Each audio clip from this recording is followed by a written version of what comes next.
Nyongera kubuuzaako nti osibye oti omulungi alaba Delta TV.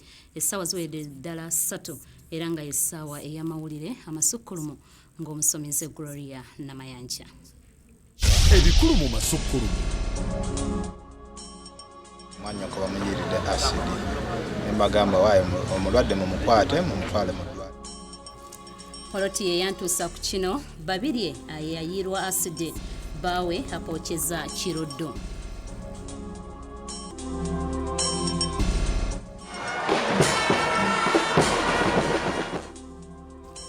Masaka yugumye mu kutuuza omusumba Jumba. Nnyinimu amuweereza obubaka.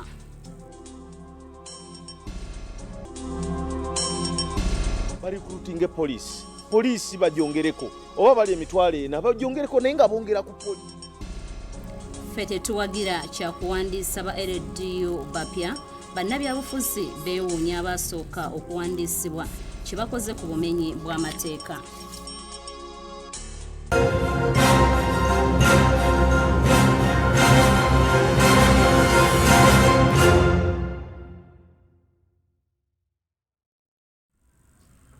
Kale wenkusabira okutuula okukakana nsobole okutuusaako amawulire gaffe Amasukkulumu mu bujjuvu. Gentandise nago mulimu abooluganda lw'ababirye Rebecca basobeddwa eka ne mu kibira oluvannyuma lwa taata w'abaana be okumuyira Asidi nga mu kaseera kano apookeza mu ddwaliro ly'e Kiruddu nga talina wadde obujjanjabi. Ono agamba nti yayirwa Asidi Basoga Charles ng'ennaku z'omwezi 23 omwezi ogw'omukaaga omwaka guno ku kyalo Tese mu disitulikiti y'e Mayuge.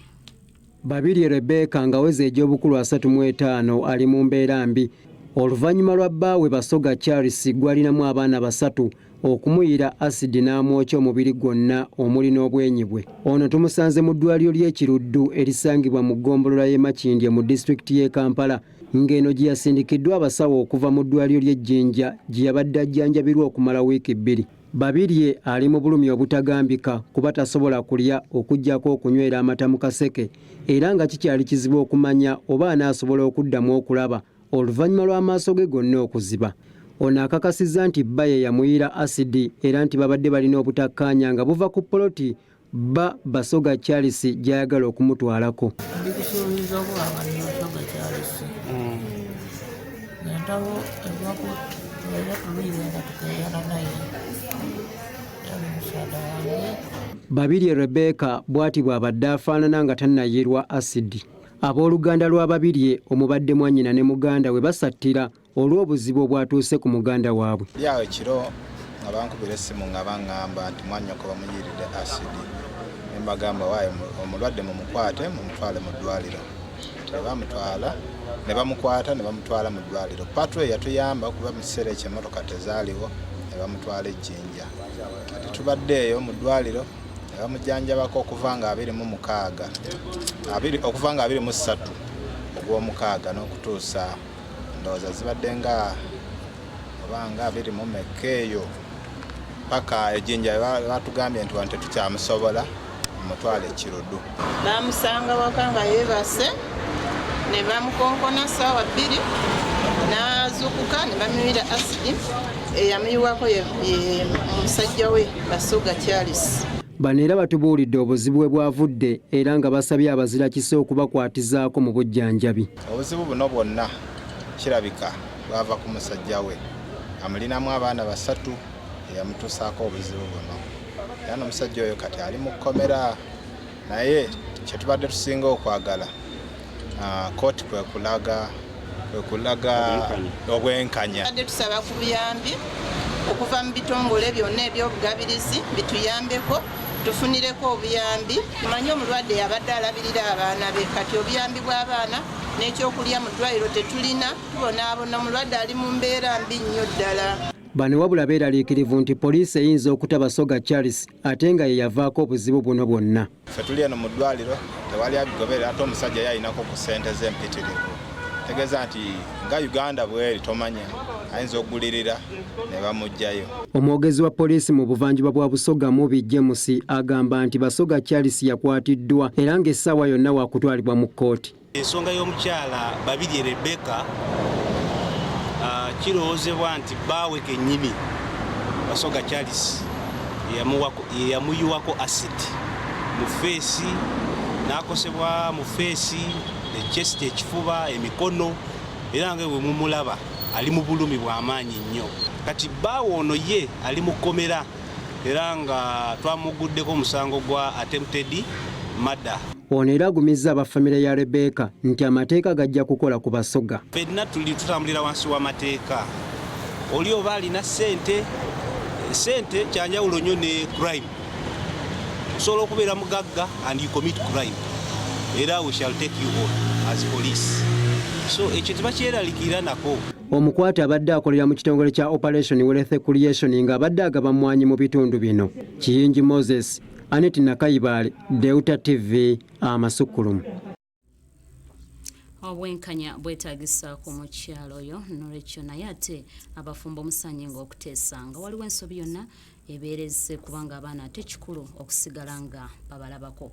Ate bwe tweyongerayo omusumba omujja ow'essaza ly'e Masaka Monsignor Sereveras Jumba atuuziddwa wakati mu Namunje w'omuntu ng'omukolo gw'okumutuuza gukoleddwa omwepiskopi eyawummula ow'essaza ly'e Masaka ng'ayambibwako abasumba abalala basatu. Bishop Jumba ye musumba ow'essaza lino owokuna ono ngadda mu bigere by'omusumba Yohana Batista Kagwa kati awummudde mu kiseera kino.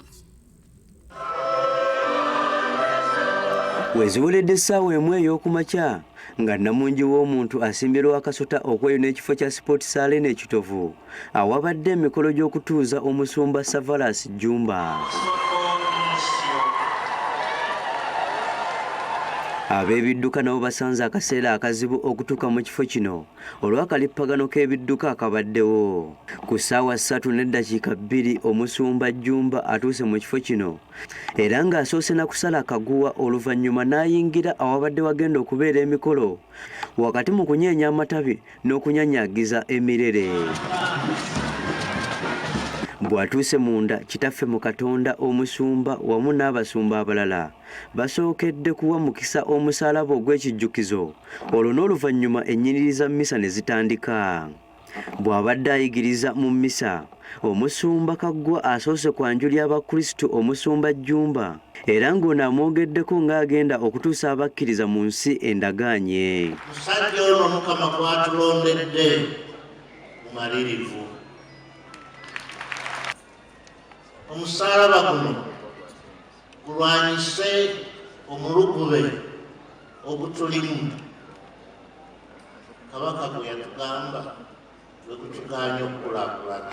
Ono wabula asibiridde abakristu entanda okwesigama ku musaalaba omusumba omujja gwagoberera baleme kutwalibwa muyaga gwa ddiini ezijja zimeruka ng'obutiko buli lukya. Era ng'ono ayogedde ne ku ttemu erisusse omulugube okwefunza eby'abantu naddala ettaka n'obubbi ssaako n'enguzi. Omusaalaba guno gwe tutunuulira gutuwonye okwefunza eby'abannaffe naddala ettaka.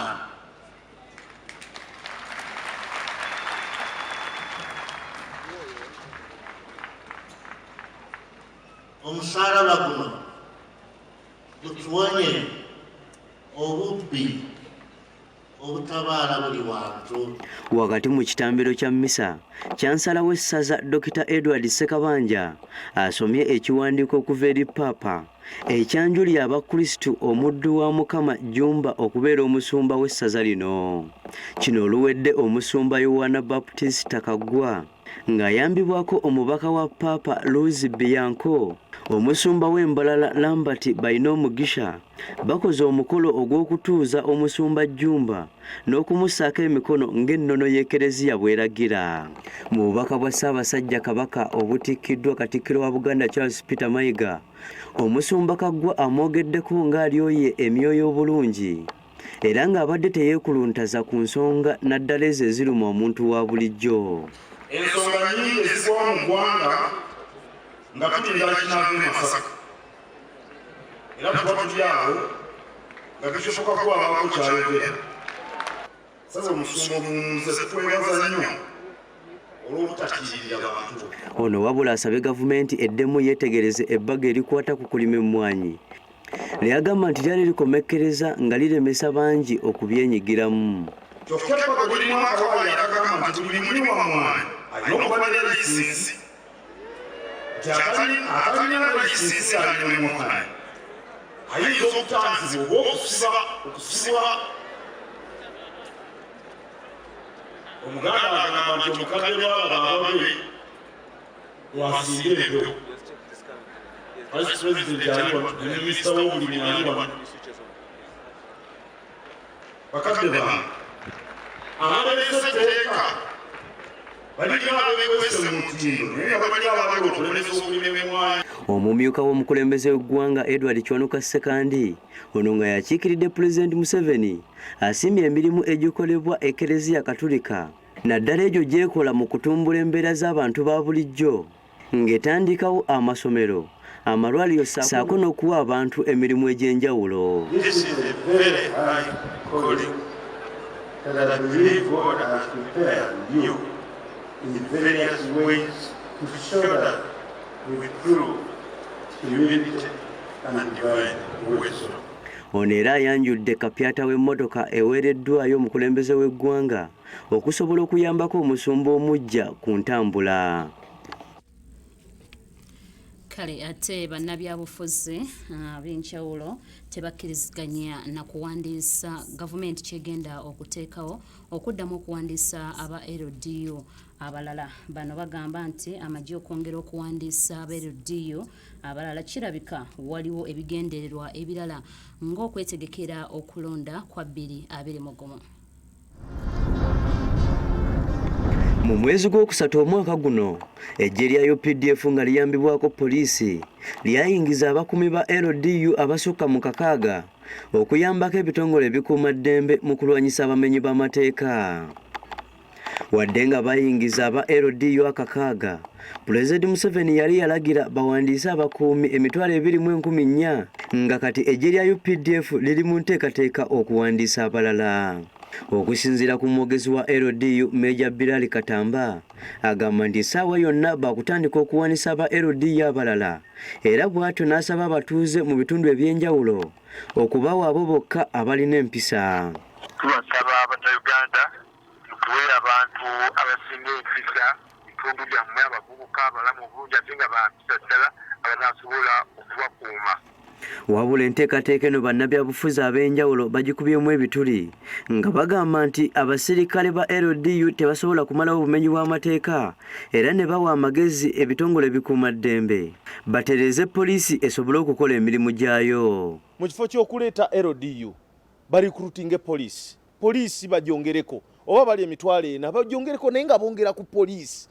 Ffe tetwagala amagye, tetwagala abantu batendekeddwa ng'amagye. Amagye galina emirimu gyago ge tumanyi kulwana. Bano wano we basinzidde ne bategeeza nti kirabika okuwandiisa aba LDU n'okubatendeka obukodyo bw'amagye ensonga ya byabufuzi nga gavumenti eri mu kwetegekera akalulu ka 2021. Tukimanyi nti omutwalo gumu 13 kiri political. Ffe mu kutegeera okwaffe twagala nnyo security naye nga poliisi etukuuma n'amagye bwe gabaawo in case kibateekera naye bano bajja lwa byabufuzi. Wano wabaddewo aba local defense wabalabako mu byobufuzi direct nga bakajaji ne24,000 batandikira ku Buganda Road Court nga baleetawo Honorable Kyagulanyi era walabako wenyini owa local defense ng'akutte emmundu agisonze mu mwekalakaasi ku kabangali. Lukyamuzi Ali nga mutunuulizi wa nsonga agamba nti obumenyi bw'amateeka obuliwo buva ku bakuumaddembe bennyini nga naddala ba LDU kubanga enfunda nnyingi balabibwako mu kutulugunya bannayuganda naddala obudde bw'ekiro. Wabula kino Meja Birali Katamba akiwakanyizza. Ekiro bakaaka abantu emiggo emibi ennyo. Ekiro ne bakuba abantu ne bakwata abantu ne babajjako ebiboogerako zino ndagamuntu n'owulira nti bagamba bazimenyamu. Tubayita bajje banyonyole tunoonyereze ku bantu baffe ebyavaayo. So tulowooza nti bakomplaininga nti yabakusse naye ng'omuliira amateeka kati wetwogerera ng'eggye lya UPDF lisuubira okutandika okuwandiika aba LDU nga 15 omwezi guno era ng'aba LDU omutwalo gumu 13,000 be basuubira okuwandiisibwa olwo bagenda okutendekebwa okw'emyezi 6. Mike Mutebi, Mutumba Gerard, Delta TV Amasukkulumu. Kale kolekayo Mike Mutebi ne Gerard Mutomba. Ate ekitongole ekivunaanyizibwa ku kibuga Kampala ekya KCCA nga kyegattiddwako abakulira amasomero g'obwannannyini mu bitundu by'e Rubaga bafunye akaseko ku matama oluvannyuma lw'okufuna abazirakisa bagenda okubakwasizaako okubongera ku masomero n'okulabirira amasomero ago agatali mu mbeera nnungi. Bino bituukiddwako mu musomo gutegekeddwa mu Kampala omwetabiddwako n'abakulira amasomero g'obwannannyini. Gye buvuddeko Ministry of Buvunaanyizibwa ku byenjigiriza mu ggwanga yavaayo n'eggalagamu ku masomero olw'embeera gigali Ministry gyegamba nti yali tetuukana na mutindo. Abakulira amasomero g'obwannannyini nga beegattiddwa ku kitongole kya KCCA olwaleero basinkanye ebyabo bannakyewa ebyeyamye nga bwe bigenda okubayamba okubawa obuyambi obw'enjawulo. Ssentebe atwala ekibiina ekigatta amasomero g'obwannannyini Saz Medic ategeezezza nga bwe bafunye ku bwereere bw'obutaggala amasomero gaabwe naddala agabadde mu mbeera embi. Kale no tusuubira nti ssente buno obutono abazadde bwe bawa bwe tunayambibwako amasomero gaffe gajja kuba mu mbeera eyeyagaza. Ate ne Minisitule y'enjigiriza evuddeyo okwagala okuggala amasomero agatalina bisaanyizo. So bino ebitongole twabisaba bijje bituwa obuyambi. Saz Medic annyonnyodde nga bwe babadde basanga obuzibu bw'okufuna ensimbi okuddaabiriza amasomero gaabwe kuba abazadde abasinga tebasasula bulungi bisale by'amasomero. Nti abazadde baffe ensasula mbi era basinga bawa ssente ntono era zijja bubi. Awo nno ng'oggyeko okusoomoozebwa okwo n'abazadde abamu baagala abaana baabwe basome bafune omutindo. Kale nno ebitongole bino bigenda kuvaayo biyamba amasomero gaffe. Drake Mutaakana alondoola amasomero ekitongole kya KCCA bw'abadde mu musomo guno ategeezezza nga KCCA yateekayo ebyetaago buli ssomero bye lirina okuba nabyo okusobola okutumbula ebyenjigiriza mu ggwanga. Bimu bitwetaaga okusanga mu masomero like playground, bisayi ne toilets okusanga nti balina okubeera ez'abalenzi n'ez'abawala nga ziri separate n'ebirala byonna bibaddemu. Ono agamba nti emisomo bwe giti n'obuyambi obuweereddwayo bwa kuyamba amasomero ag'enjawulo okukyusa mu mbeera y'ebyenjigiriza naddala mu masomero agabadde mu mbeera embi ennyo ddala. Drake ategeeza nga amasomero agali mu kibuga Kampala bwe gakyasanga okusoomoozebwa olw'ebifo ebitono mwe gali ekitaba abayizi mukisa kwetaaya. Waliwo amasomero agatandikira mu bifo bitono nnyo nga tebalina enough land.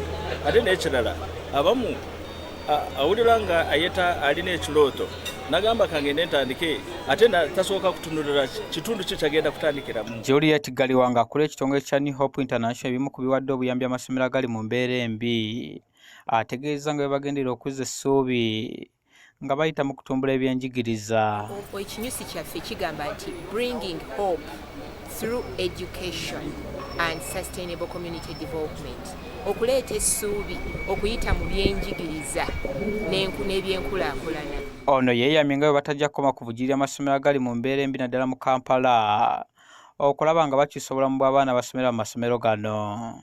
Joseph Muyingo, Delta TV, Amasukkulumu. Tweyanzisa nnyo Joseph Muyingo olw'eggulire eryo wabula ngenda kuba mpummulamu katono nnyo ate nkomewo n'ekitundu kyaffe ekyokubiri eky'amawulire gaffe Amasukkulumu.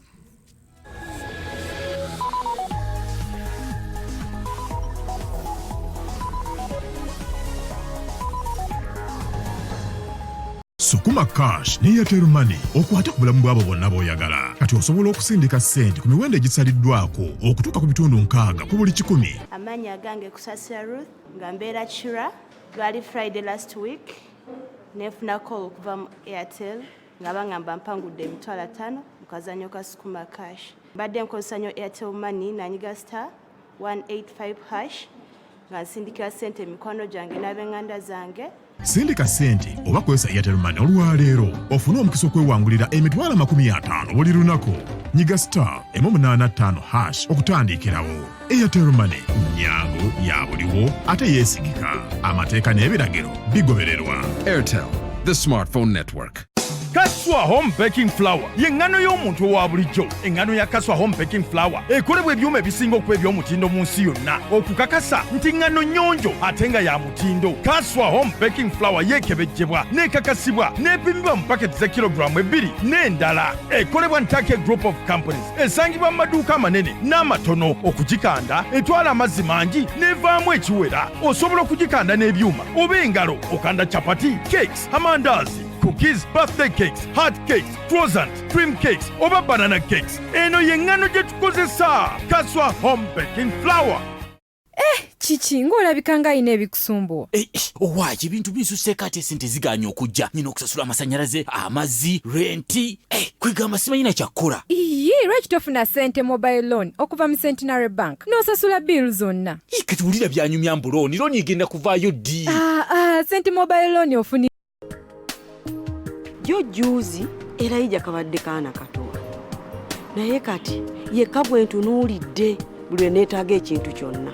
Kwe kube kugula ddagala, kugula bikozesebwa waka, ne bwe mba ndi mu kiwuubaalo. Obuntu obutonotono bwo bwankolera bundowoozesa nti ndi naye wano. Sukuma Cash ne Airtel Money okwate ku bulamu bw'abo bonna b'oyagala. Kati osobola okusindika ssente ku miwendo egisaliddwako okutuuka ku bitundu 6 ku buli 100. Sindika ssente oba kwesa Airtel Money olwaleero ofune omukisa okwewangulira emitwalo 50 buli lunaku. Nyiga *185# okutandikirawo. Airtel Money nnyangu ya buliwo ate yeesigika. Amateeka n'ebiragiro bigobererwa. Airtel, the smartphone network.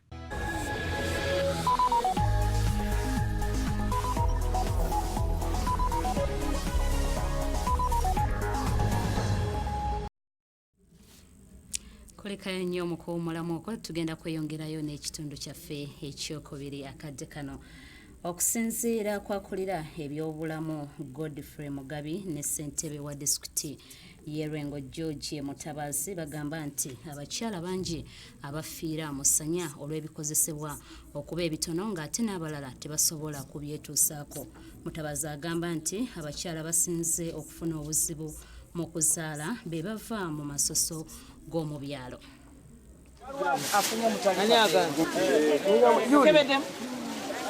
Kigenda tuyambako kubanga lubadde batweganya.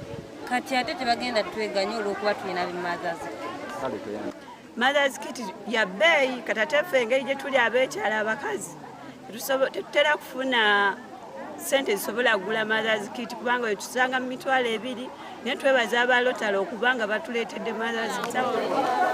Batuleetedde akantu katono nayo kaba ka mugaso mu ddwaliro. Tebasooka okusaba naye tubeebaza omulimu gwe batukoledde. Kale tubeebaza okutuleetera ebintu ebyo tuli tubadde tetubifuna. Tubeebaza okutuleetera abasawo babadde batwenyinyala abaana baffe bafa oluusi naffe okufuna obuzibu. Naye tubeebaza. Ekiseera kino we tuli abakyala n'okugula obuguzi ekyokuzaalirako kimukalubirira. Ate abamu baana bato natuuse ekiseera n'endaba ng'abaana abato bajja nga bazze nga bali defiled nga tasobola nagamba muzadde we talina kyasobola kuzaalirako omuzadde yamugobeeka kaakati ng'essaawa egy'okutuukayo genda okuzaala nga ne mu ddwaliro atyayo olaba bwagenda mu bamulerwa ate batamanyi abatalina bumanyirivu kubanga talina kyakuzaalirako. Kale gapu eyo bwe nagiraba ng'abaana abasinga bato nnyo mu lwenga abaana abato abalina embuto bayitirivu ne ngamba nti kaakati eno gapu nange kanjeekwate nga Dokita Sala Nkongo owa Rotary nyamba abaana bano abato abatyogenda mu ddwaliro ate nga bwe bazaalira eno gye tutategeere abasinga bafiira mu ssanya. Kale tweyanzisa nnyo mukyala Nkonge okuba ng'olowoozesa ku bannakazadde b'eggwanga. Ate omukubirizza w'olukiiko lwa disitulikiti y'e Luweero Kikabi Disani Mayanja tabukidde ababaka mu lukiiko lw'eggwanga olukulu abatafuddeeyo okutaasa bannansi baabwe kubagwira abababbako ettaka ne basigala nga baleetayo kyekabi okuvaayo ku nsonga eno abadde ku kitebe kya disitulikiti y'e Luweero bassentebe gye badde bagenze okufuna akasiimo kaabwe akabaweebwa buli mwaka. Wano bakansala kumeruka okuva e Katikamu South nga bayisa eddoboozi lyabwe mu ssentebe wa disitulikiti y'e Luweero Nadde Ndawula basinzidde wano ne bakokkolomera gavumenti olw'okukekejjula omusolo ku busente obutono bwe bafuna nga ku mitwalo 21 gye basindika ate disitulikiti ebatemako ebitundu 3 ku buli 100 olwo ne bafundikira nga bafunye emitwalo 14 mu kasanvu. Chairman bero siwan bote babasala ko muki musolo naye bakansala etteeka liragira ka era jamulaga ekintu kino akikole ki akinyonyole nti omusolo ekirungi ne bamemba ba parliament we bali nti bo bejja omusolo ku ssente zaabwe lwaki ku omusolo ku ssente zino entono tebagukola ki tebagujjaawo. Y'omubaka omukyalo waliwo disitulikiti Nakate Lilian naye akozesezza omukisa guno gw'abassentebe bonna ababadde bakuŋŋaanye n'abasaba okwenyigira mu nsonga z'ebyokwerinda byagambye nti bikendedde nnyo ensangi zino. Naye kikakatako buli kyamaani olina olukiiko lw'abantu 11 kuliko n'akwata ku nsonga z'abaana lwaki ennaku zino basika omusaayi mu baana embeerera abawana ne bamuteekamu ekiiso okubanga balina gye bakutunga. Ono yeggatiddwako omubaka wa Katikamu South mu lukiiko lw'eggwanga olukulu Sembati Edward Ndawula n'asaba bassentebe bano okufaayo ennyo okuteeka mu maka gaabwe buli ekyetaagisa kiyambe ne bakulembera okubalabirako olw'ekitundu kibe n'abantu abalamu obulungi. Mulidinge by example. Bero omukulembeze nga gwolina okulaga ekyokulabirako omukulembeze ku kyalo kyo oteeka okuba n'akatandaalo oteeka okuba ne latreni oteeka okuba n'effumbiro ate olina kuba n'ennimiro. Wano akulira abakozi e Luweero Godfrey Akiki asinzidde wano n'atangaza ku nsawo za seminti 600 ezaweebwa disitulikiti eno olw'okuzimba ekitebe kya disitulikiti wabula nezitalabikako n'ategeeza nti zaawanyisibwa mu nsimbi era ziri ku akawunti ya disitulikiti. Nensaba executive kuliwa omulangira Ndawula bampe obusobozi sementi oyo omukyuse mujje mu seminti aleme okufa muzze mu kashi zaali nsawo 600 ne tulukyusa ku mitwalo 3 zava mu DFCU kati 600 ne lufuuka miliyoni 18 miliyoni 18 neziteeka ku akawunti ya district.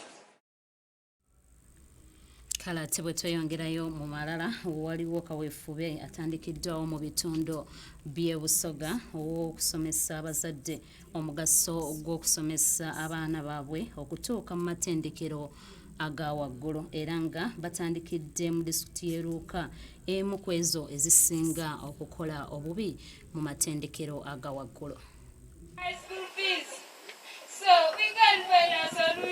Kaweefube w'okusomesa abazadde wamu n'abayizi omugaso gw'okusomesa abayizi okweyongerayo mu matendekero aga waggulu mu bitundu bya Busoga atandikidde mu disitulikiti y'e Luuka ng'akulembeddwamu abayizi abali ku zi yunivasite ez'enjawulo. Bano batandikidde ku ssomero lya gavumenti erya Kitwe kya Mbogo nga wano abazadde wamu n'abayizi okuva mu masomero agasangibwa mu kitundu kino we basomeseddwa lwaki balina okwenyigira mu kusoma okutuuka ku yunivasite. Tusazeewo okutandika kampeyini ey'okulaba nti omwana wa Uganda asobola okufuna ebyenjigiriza. Kampeyini eno egenda kutalaaga Busoga yonna. Busoga region tukizudde nti nno yeesingamu abaana obutasoma, yeesingamu abaana abafuna embuto, yeesingamu abaana ababeeraawo ng'abazadde baabwe tebabafaako. Okusinziira ku Kasiryengo ono Project Officer okuva mu Foundation for Human Rights Initiative agamba nti kino bakikoze nga bakozesa abayizi abali ku ssettendekero okusobola okukyusa endowooza y'abazadde okuva mu bitundu by'e Busoga. Kati tuzze tukyuse endowooza y'abazadde, tukyuse endowooza y'abantu bonna ab'e Busoga nti nno ekintu kyonna ekyokka ekiyinza okutuyamba okukulaakulanya region y'e Busoga kuteeka ssente oba kuteeka birowoozo mu baana baffe abaana baffe bano betukuzizza tubateekemu ssente basobole okusoma. Ye omubaka wa paalamenti okuva mu maserengeta ga Luuka Stephen Kisa ng'ono yakiikiridde omukubiriza w'olukiiko lw'eggwanga olukulu Rebecca Kadaga agambye nti kino kiyinza okuyambako ku bazadde ababadde bayitirizza okutyoboola eddembe ly'abaana baabwe. Kuba mu Busoga wano waliwo okutyoboola eddembe ly'abantu ino, waliwo obutasoma ino, abaana mu masomero kibali kuwangaalayo. Mu Busoga yona Luuka erini highest rate of school dropout abagala n'abalenzi. So yakoba nti mu programu eno abagala n'abalenzi gye baleese okuva ku yunivasite z'endawulo mugitwale nga kintu kikulu ino era kibe kyakwega. Disitulikiti y'e Luuka gye batandikidde y'emu ku ezo ezisinga okukola obubi mu bigezo bya UNEB byefulumya buli mwaka nga kino abamu bakissa ku bayizi obutafaayo nga basoma wamu n'abazadde abatalaba mugaso guli mu kusomesa baana baabwe. Ate era mu malala ge tulina akadde kano ssentebe wa disitulikiti y'e Lwengo George Mutabazi bw'abadde mu Town Council y'e Kinoni mu kuwa bassentebe ba LC1 ensako yaabwe eya buli mwaka. Ono ategeezezza ng'obutemu bwe bweyongedde mu kitundu kino. Mutabazi agamba nti bassentebe b'ebyalo be basinze okuleetawo embeera eno olw'okukkirizanga abantu abazze nga tebamanyi gye bavudde ate ne babawa amabaluwa agabakakasa nti batuuze. Naye abantu mubateekemu omutima ogulumwa ebiki kakati omusajja atuwadde turakita. Abantu abaseka sumaali wano embirizi okunoonyereza okutono kwe tulina mulimu n'omukulembeze w'erusuwani lesu tunaba kubakuba. Yes, we need to understand some of the things. Kibi nnyo twabadde mu lukiiko lw'abakulembeze b'erusuwani abalwengo Town Council. Omwami baana nti lwaki Mutabazi takyakuba miggo ensinga eyonoonese aba nze naakuba miggo nze kandi mulago waliyagala okukuba mwe lwaki temukwata kunda mwene mukuba sekwenzeka leero twakaziika abantu ndowoozanga mu 6 mu kitundu abo bafaawa. Mumanyi omwana yali akola ku district waffe ne bamukwata ne bamuteekamu omugwa ne bamukola ki tuze endabwe wali bakwata wa bodaboda ne bamukwata ne bamutugga. Embirizi kyo twaziseka sumaali abadde kyamani wa bodaboda bamukwatisa ne bamusolayo Bannabyabufuzi. Ekyazanga kye kimu bangi naye mulowooza abantu abatta abantu abo bavaawo. Omwana oli owoku district bamukwata ne bamuttanga siriwo nali bweru bwe nakomawo nisanga ngaliwo ebigambo bingi ebyogera poliisi yalidde ssente abantu ne babasumulula nengera ne poliisi ne tugenda ku kyalo ne tukuba olukiiko abantu batuwulira nenziramu ne basalako bonna 7 ne mbazayo mu 10 na kati gye bali. Twawadde ebyokuzaalirako abaana abasinga ba myaka 15, 16, 17. Bwe tubabuuza lwaki tebaloopa mu mateeka nga bagamba nti chairman yakolagana ne maama oba ne taata ate bwe bamalaawo ate ne batugoba awaka kumala. Olwekyo ba chairman tubasaba omwana bw'abazze nga bamufunyisiza olubuto oba bamukutte tetwagala bakolagane n'abazadde wabula tufuba okulaba ng'abaana bano tubatangira abalala okuba kutuukako kyekimu. Kale kankutwaleko mu kanyumero kaffe akatowakana gyekire.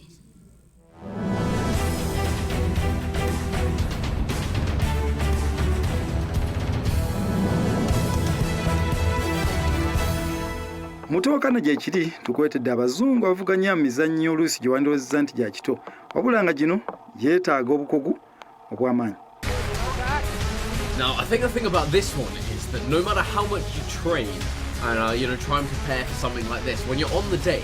Mu mizannyo gino mulimu okudduka emisinde gyambo na byalo nga gino ne bw'oba okwoyootya olugivaamu ate n'oyolekera okuwalampa ebisenge. Ate bw'ova wano waliwo olina okuyita ng'otambuza nkokola nga weewala okwagulwa sengenge. Empaka ziba zikyeyongerayo nga waliwo okuyita mu mazzi ate n'owalampa ekisenge nga bino byonna tebiriiko kuwumula.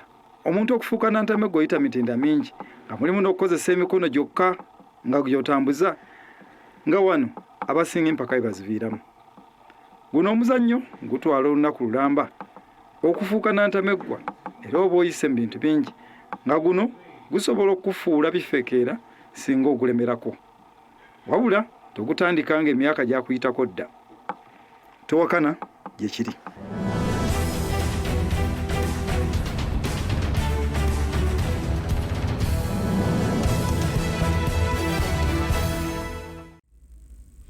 Kalate kankutwaleko mu kanyomero kaffe akalambula mwomanyira ebirungi byonna ebiri mu ggwanga lyo awamu n'ebyo byotamanyi ne Kingi Moses. Uganda, my mama, land of wonders. Obulungi ebibira nyanja n'ensozi, they're in the Pearl of Africa. Obulungi bwa Uganda ekkula ekigiisa Pearl of Africa, yandibere byalyenno. Obweyamu libeera bbanja. Sabbiiti ewedde nga bwe nabasuubiza okubatuusaako ekitundu ekyokubiri ku Sipi Falls. Kale nange bwe ntyo sijja kulya bigambo byange. Katwegatte ku balambuzi bano boolaba kati awo nga bava ku kitundu ekisooka Kisipi 1 nga boolekera ku kitundu ekyokubiri Kisipi 2. Nga bwe nabategeeza nti amazzi gano gatambulira mu njazi munda mita 2,000 okuva ku Sipi 1 olwo ne gakola ebiyiriro ebyokubiri n'omugga oguyitibwa Sipi River. Amazzi gano galina we gatuuka ne gakola ekidiba ate nga tekikalira. Awo abatuuze baliraanidde olusozi Masaaba oba luyite Erigoni mu lufuutifuuti nga bayitibwa Abasebbeyi n'Abagishu bageeyambisa mu mirimu egy'enjawulo. Gajja geebuzaabuza bwe gatyo nga bwe galinnya enjazi olwo ne gabula ate ne gabbulukukira ewalala mu bungi ate ku misinde egya waggulu olwo ne gakola omugga gu Sipi River. Omulabi waffe omulungi bw'otunuulira amazzi gano naawe gakwegombesa okugatuukako kati nze naawe ne twesiimisa obulamu bw'ebikoola bino kuba byo bigabeerako emirembe n'emirembe. Mwana wattu wano w'otendera obukugu, obutetenkanya, obuyeeya n'obusukkulumu bwa Namugereka anti ebiyiriro bino buli kimu kyefaanana. And if you're on top of the second waterfall, you'll be able also to sit on the rock, then you can put your feet in the water and then you can chill there for some time. Namuddu Caroline Ttendo nga ye nnalulungi w'ebyobulambuzi mu Buganda alina byasabye minisitule y'ebyobulambuzi ne gavumenti eya wakati.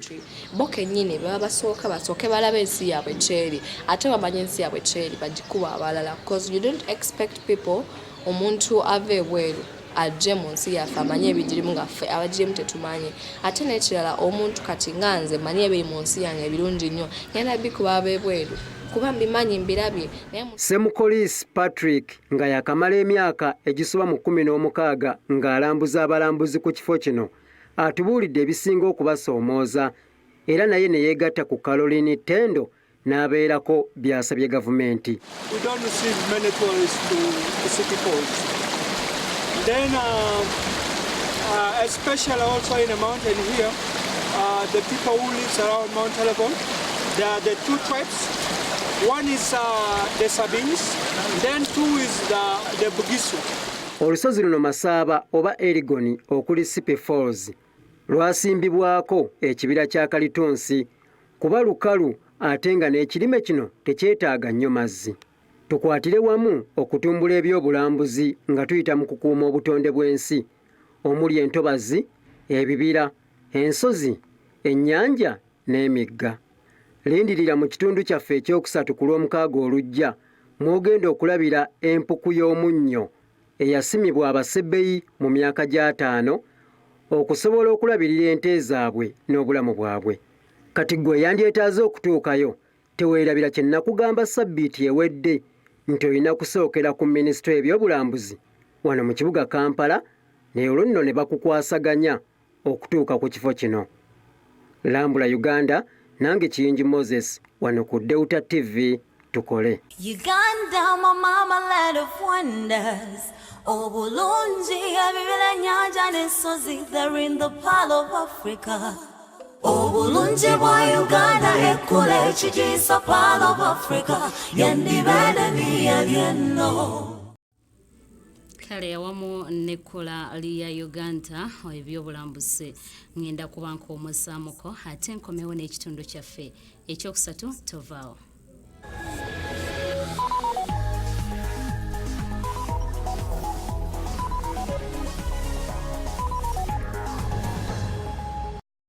Activate Airtel Money today and enjoy convenience on payments for all utility bills. That's right, you can pay all your bills from the comfort of your home at any time of the day. To pay your water bills conveniently, dial *185#, select 4, pay bill, select 2, water, select 1, pay NWSC, enter national water customer number, select area, enter the amount and enter PIN to complete the payment.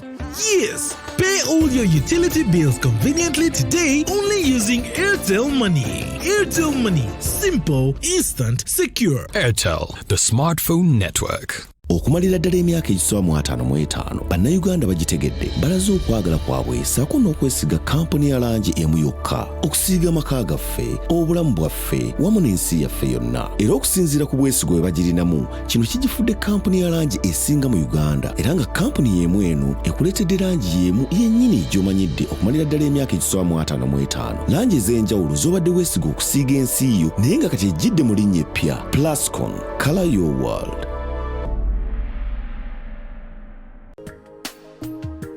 Juzi era ija kabadde kaana katowa naye kati yekka bwe ntunuulidde buli neetaaga ekintu kyonna kwe kube kugula ddagala kugula bikozesebwa awaka ne bwe mba ndi mu kiwuubaalo obuntu obutonotono obwo bwankolera bundowoozesa nti ndi naye wano.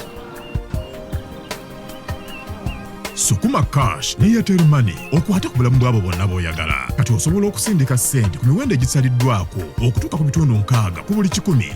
Sindika ssente oba kwesa Airtel Money olwaleero ofune omukisa okwewangulira emitwalo 50 buli lunaku. Nyiga *185# okutandikirawo. Airtel Money, nnyango ya buliwo ate yeesigika. Amateeka n'ebiragiro bigobererwa. Airtel, the smartphone network.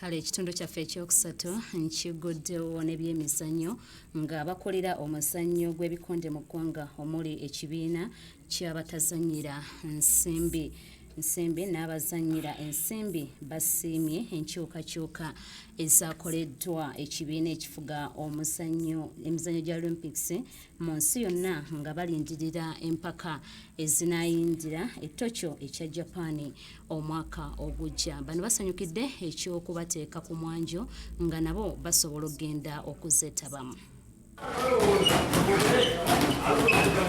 Abaddukanya omuzannyo gw'ebikonde mu ggwanga abadde basuubira nti ekibiina kifuga emizannyo gya Olympics mu nsi yonna ate kireese entalo endala mu muzannyo guno bassizza ku kikkowe bwe bannyonnyoddwa enkyukakyuka ezakoleddwa kubasuubira okuvuganya mpaka za Olympics ezinaabawo omwaka ogujja e Tokyo.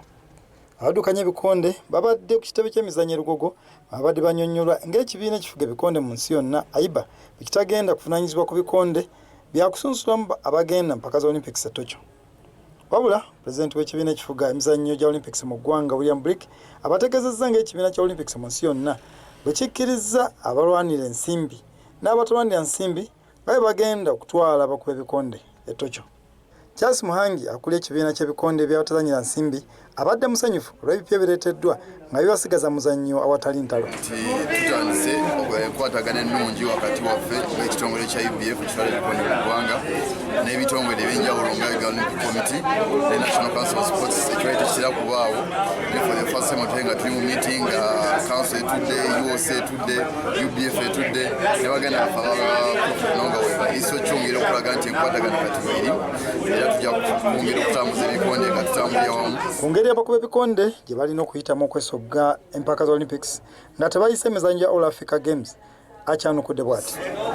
Tekina kyamanyi kitugenda tukoza because all African zizudde nga zibaawo era nga tuzeetabamu nga Uganda era tugenda kuzeetabamu ziri okuba ttiimu eri mu training bali mu kambu batraininga then ekyenjawulo ekize nti qualifiers zigenda kubaza mu mwaka gujja Ttaka Senegal so nazo tujja kuzeetabamu abana abayiseewo. So nga pulezidenti w'ekibiina ekifuga ebikondi by'abazannyira ensimbi Salim Uhuru enkyukakyuka ezireeteddwa n'okubeera nti bagenda kukolera wamu okutwala ttiimu y'eggwanga akyogeddeko bw'ati. Bwe twafunye communication tubadde tutidde ne twawulidde mu Olympic Committee yagako asapinga powers zaffe ne good enough but to appreciate nze era they recognize the leadership of Uganda Professional Boxing Commission ne UBF. So advantage eriwo is boxer kati yagenda kufuna opportunity. Ekibiina ekifuga emizannyo gya Olympics mu ggwanga kigenda kufuba okulaba nga bakuba ebikonde bonna bamanya ngeri gye bagenda okuyitamu okwesoga empaka za Olympics. Nga mu kino buli ekiyisiddwa ekibiina kya International Olympic Committee kigenda kukyusibwa mu lulimi Oluganda. Kati okuyitamu mu mpaka za Olympics okusunsulamu kwa mwaka gujja eri ab'ebikonde. James Manja, Leta TV, Amasukkulumu. Kalate mu malala ekire ekikeesezza olunaku olwaleero ttiimu y'eggwanga the Cranes lwe yawanduse mu mpaka z'ekikopo kya Africa bwe yakubiddwa ginaayo ya Senegal goolo emu ku bwereere. Omusasi waffe ayogeddeko n'abawagizi era ne batendereza ttiimu y'eggwanga okubanga yasobodde okugezaako newankubadde yawanduse mu mpaka zino. By Sabet into the penalty area, taken well. That's coming in. It's Spitino. There's a shot coming in. It's a great save from the goalkeeper, and Gomez had to just punch that ball away. Guno gwe mupiira oguzannyiddwa mu kiro ekikeesezza olwaleero era gwe gusoose Uganda okuva mu bibinja mu mpaka z'ekikopo kya Africa oluvannyuma lw'emyaka egisooka 4 Uganda lwe yali yakoma kuzannya mu mpaka zino. Mupiira guno gwagenza okuggwa nga Uganda ewanduddwamu Senegal yagikubye ggoolo emu ku bwereere yateebeddwa Muizita Sadio Mane. Wadde nga Uganda yawanguddwa, bannayuganda bamativu n'abasambi omupiira gwe baazannye era baagala gavumenti eteekewo enteekateeka ennungi abazannyi bano baanirizibwe ng'abazira. Mizira na bawangule beetaaga mizira na bawangule kuba bambi bakoledde ddala nnyo nnyo yanze sina kye mboogerako bo baatukola kwe yazanye bulungi. Kwa nsonga ekyo kibatukoze twe tukisuubira twaliwo kipya kyatuuseko twe tukisuubira nti tugenda kuviirako awo naye abaana bakoze okulaba nga tulabikirako awo naye senga Katonda atuyamba omwana waffe kipa n'agendako n'asambirako e Bulaaya nembala njagala agenda asambireko waki nebava Everton nebavaki nga oba tebagenzeeko mu Manchester. Yes, according for me, at first I liked our team. We started very well, but this is I can say the team which we meet yesterday it was not an easy team. But first they have money, they have good players. But us also we are good, we performed well.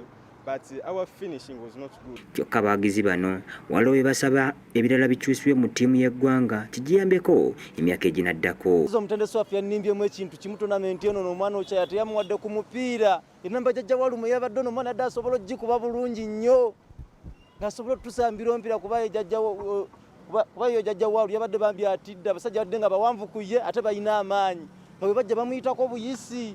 First I can tell the coach to try again to clean our attack, our system, to look from the goals now, to look from that just the goal because the thing which we don't have. Boozizza obanga waliwo abazannyi ba Cranes kye bafunye mu mpaka zino Muhammad bazirengedde ensonga eno ye ajyanukudde bw'ati. Era nga we nabagamba abasambi bakulu kyobola nti waliwo n'abeewuunya lwaki abasambi bano emyaka egiri mu pasipoti yaabwe mitono okusinza ku caps ze balina tekiri nnomo owulidde kubanga ze manya abasambi bano asinga obungi jjajja waluwo emyaka gyabwe gigendera.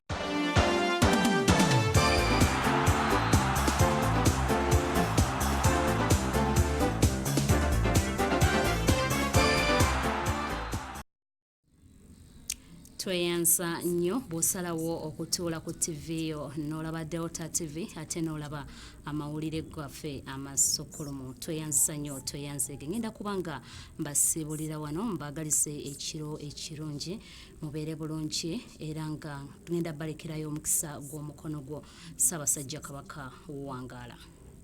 Omukisa gw'omukono gwo wano ku Delta TV gukutuusibwako abantake bakery abakozi b'engano Kaswa Home Baking Flour engano esinga okuba ey'omutindo.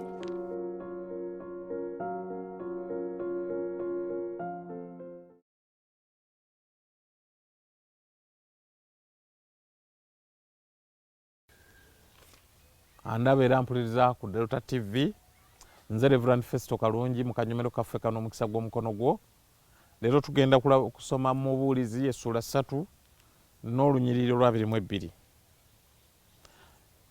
Kyennava ndaba nga tewali kintu ekisinga kino obulungi omuntu okusanyukiranga emirimu gye kubanga ogwo gwe mugabo gwe kubanga ani ali mukomyawo okulaba binaabangawo oluvannyuma lwe.